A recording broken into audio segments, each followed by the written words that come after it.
জি, দোয়া নিঃসন্দেহে একটি ইবাদত, ঠিক না? আল্লাহ নবী বলছেন আর দোয়া হল ইবাদত, দোয়াই ইবাদত, এটা সহিহ হাদিস। তবে আর দোয়া মুখুল ইবাদা, দোয়া ইবাদতের সার, এই হাদিসটা সহিহ না, জয়ীফ হাদিস। তবে বিশুদ্ধ হাদিস ইবাদত, দোয়া ইবাদত। এবং ইবাদত দুইভাবে হয়, একটা দোয়াল তলব, একটা দোয়াল ইবাদা। অর্থাৎ আপনি আল্লাহর কাছে চাইলেন, এটা একটা ইবাদত। আল্লাহ আমাকে ধন দাও, দৌলত দাও, আমাকে সুখ দাও, বিপদ মুক্ত করো, যে চাইছেন, এটা একটা দোয়া, এটা একটা ইবাদত। আবার ইবাদত যে সমস্ত জিনিসের মাধ্যমে আল্লাহর আনুগত্য করা হয়, সেটা ভালো কাজ করে মন্দ কাজ ছেড়ে, সেটাও ইবাদত। এটাকে বলা হয় দোয়াউল ইবাদা আর দোয়াউল তলব। দোয়া ইবাদত, এবং দোয়া যারা আল্লাহর কাছে দোয়া করে না, চাই না, আল্লাহ রাব্বুল আলামিন তাদের প্রতি কি নারাজ?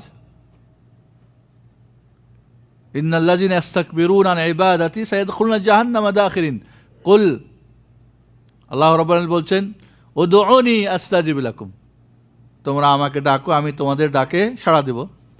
ইন্নাল্লাযিনা ইস্তাকবিরুনা আন ইবাদাতি সায়াদখুলুনা জাহান্নামা দাখিরিন, যারা আমাকে ডাকবে না, আমার কাছে চাইবে না, সেটা চাওয়ার মাধ্যমে দোয়া হোক বা ইবাদতের মাধ্যমে আমার কাছে হোক, তাদেরকে আমি অপদস্থ করে, লাঞ্ছিত করে জাহান্নামে প্রবেশ করব। তাহলে দোয়ার আদবের মধ্যে কেবলামুখী হয় একটা আদব, ঠিক আছে, হাত উঠা একটা আদব। এবং দোয়ার মধ্যে হাত তিনভাবে উঠাইতে হয়, তিনভাবে উঠা সুন্নত সম্মত। শাহাদাত হয় আশহাদু আল্লা ইলাহা ইল্লাল্লাহ, তাহলে শাহাদাত আঙ্গুলি উঠানো, এটা একটা উঠা হাত, দোয়ার মধ্যে হাত উঠানো, আশহাদু আল্লা ইলাহা ইল্লাল্লাহ। সেটা আজানের সময় হোক, যে কোনো সময় হোক, আপনি যদি বলেন দোয়া পড়েন আশহাদু, তো হাত এইভাবে আঙ্গুল উঠানো, এটা কি একটা পদ্ধতি। নর্মাল যেটা দোয়া করবেন, মুখ বরাবর হাত উঠিয়ে, হাত বন্ধ রেখে, হাত খুলে না।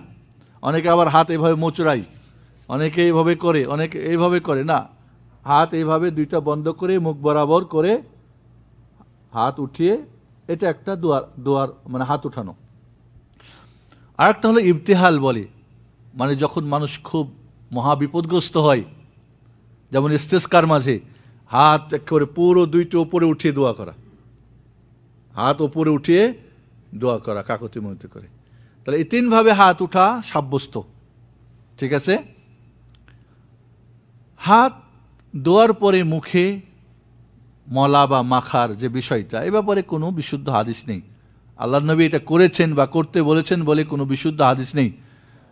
বরং আল্লামা সানাআনী বলছেন, লা ইয়ামালু ইল্লাল জুহাল, এটা জাহেল ছাড়া, মূর্খ ছাড়া কোনো জ্ঞানীজনরা কাজ করবে না এটা। যদিও এ ব্যাপারে কিছু অগ্রহণযোগ্য হাদিস এসেছে, তবে হাদিসগুলি একটাও সুসাব্যস্ত নয়।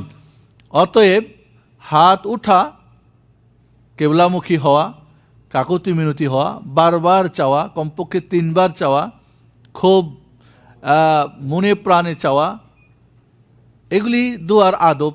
দোয়ার কিছু সময় আছে, 2 আজানের মাঝে, ফজরের আগে, সেহরি খাওয়ার সময়, লাইলাতুল কদরে, বিশেষ স্থান মক্কা মদিনা বা ফজিলতপূর্ণ জায়গা বা অবস্থা, যখন বৃষ্টি বর্ষণ করে, যখন তুমুল যুদ্ধ শুরু হয়, কাফের মুশরিকদের জিহাদ, সেই সময় দোয়া আল্লাহ কবুল করেন। এছাড়া আল্লাহ রাব্বুল আলামিন যখন মহা বিপদগ্রস্ত হয় মানুষ, তখনও মাজলুম ব্যক্তি, তার দোয়া কবুল হয়, মুসাফির অবস্থায় দোয়া কবুল হয়। এভাবে কিছু সময়, অবস্থা কোনো আল্লাহ রাব্বুল আলামিনের একজন বান্দা বলছেন যে, এমনও কোনো সময় আমার গেছে, প্রচণ্ড বিপদের মুহূর্ত,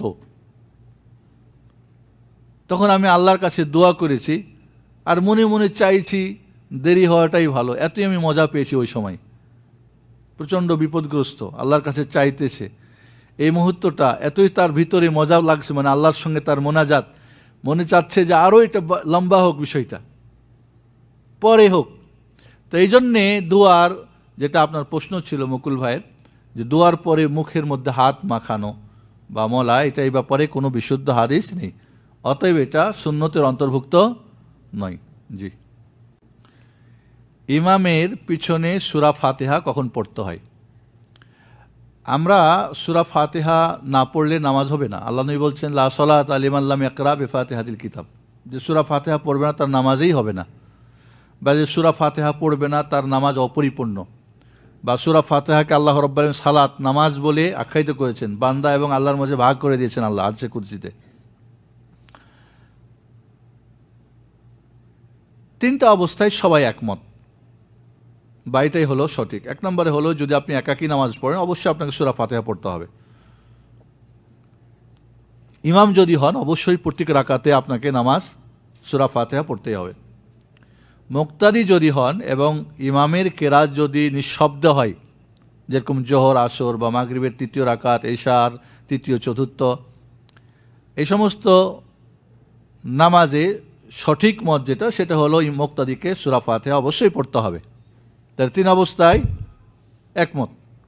একাকী যদি হন, ইমাম যদি হন, ইমামের পিছনে যদি কেরাত আসতে হয়, এমনকি সূরা ফাতিহার সঙ্গে জোহরে আসরে আপনি সূরা ফাতিহা ছাড়া অন্য সূরাও মিলাতে পারবেন, যেটা জাবির ইবনে আব্দুল্লাহর হাদিস, যেটা ইবনে মাজাহ শরীফের সহিহ হাদিস।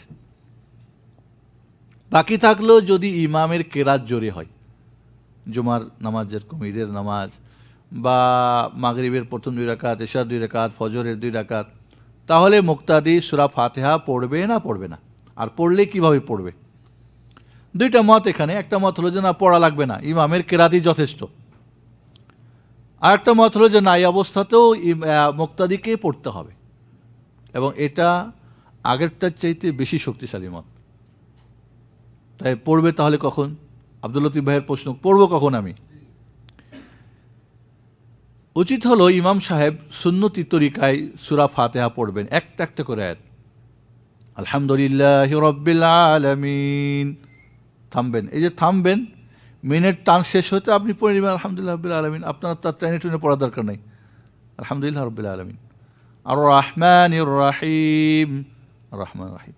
এইভাবে আল্লাহর নবী আলাইহিস সালাতু ওয়াস সালামের কেরাত ছিল, একটা একটা করে আয়াত থেমে থেমে পড়তেন। এটা সুন্নত। কাজে যিনি ইমাম হবেন তার উচিত হবে মুহাম্মাদুর রাসূলুল্লাহ সাল্লাল্লাহু আলাইহি ওয়াসাল্লাম যেভাবে পড়েছেন ঠিক ওইভাবে পড়া। তাহলে এর পিছনে পিছনে পড়ে যাবে। যদি ইমাম সাহেব এমনটা এই সুন্নত পালন না করেন, অনেকেই করেন না, এক শেষে পড়ে বা দ্রুত পড়ে যায়। আল্লাহর নবী আলাইহিস সালাম নামাজের ভিতরে 3 জায়গায় বিরতি দিতেন দাঁড়ানো অবস্থায়। একটা হলো তাকবীরে তাহরিমা বাঁধার পরে সানা পাঠ করার জন্যে, সুবহানাকাল্লাহুম্মা বা আল্লাহুম্মা বা'দ বাইনি বা আল্লাহু আকবার কাবে, যেই হোক, বা ইন্নী ওয়াজজাহতু ওয়াজহিয়া লিল্লাযী ফাতারা, এটা সবগুলোই কি সানা। আর একটা হলো সূরা ফাতিহার পরে তিনি একটু চুপ থাকতেন অন্য একটা সূরা শুরু করার আগে, তাহলে মুক্তাদি এই নীরবতার মাঝেও পড়ে নিতে পারে। আর একটা যেটা আল্লাহর নবী বিরতি নিতেন, সেটা সূরা ফাতিহার পরে অন্য সূরা পড়ার পরে রুকুতে যাওয়ার আগেও একটা ছোট্ট বিরতি নিতেন। খালি কেরাত পড়েই আল্লাহু আকবার না, কেরাত শেষ করে একটু। তাহলে এখন মুক্তাদি যদি ইমাম একটা একটা করে আয়াত পড়ে, তাহলে তার পিছনে পিছনে পড়ে যাবেন। আর যদি তাও না হয়, সূরা ফাতিহার পরে বিরতি উনি থামেন, এই সুন্নতটা পালন করেন, তাহলে সেখানেও পড়তে পারে। এমনটা যদি না হয়, তাহলে ইমামের পিছনে পিছনে পড়ে যাবে, আলহামদুলিল্লাহ রাব্বিল আলামিন, আলহামদুলিল্লাহ রহমানির রহিম, এভাবে পড়ে যাবে। এইভাবেই পড়তে হবে।